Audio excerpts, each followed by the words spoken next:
झूठो के राम जी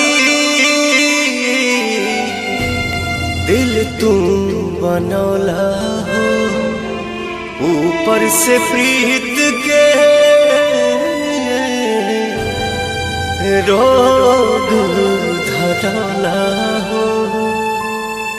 हंसत जिंदगी में कहे अगिया लगौला हो, झूठो के राम जी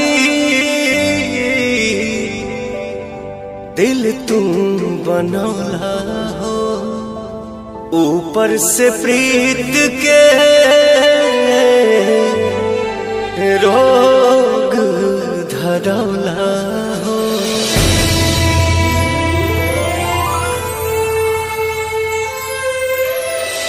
कबो नहीं पूरा भइल प्यार के कहानी, कितना दीवाना मरले कितनी दीवानी।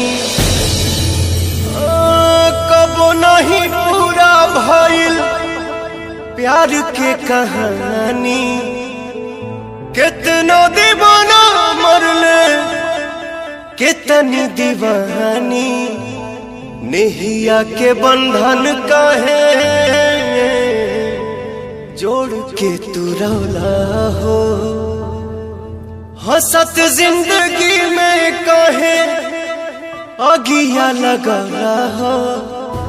हंसत जिंदगी में काहे अगिया लगौला हो, झूठो के राम जी दिल तू बनौला हो, ऊपर से प्रीत के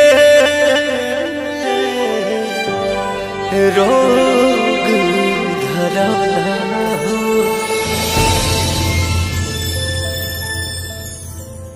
हंसत जिंदगी में कहे अगिया लगौला हो, झूठो के राम जी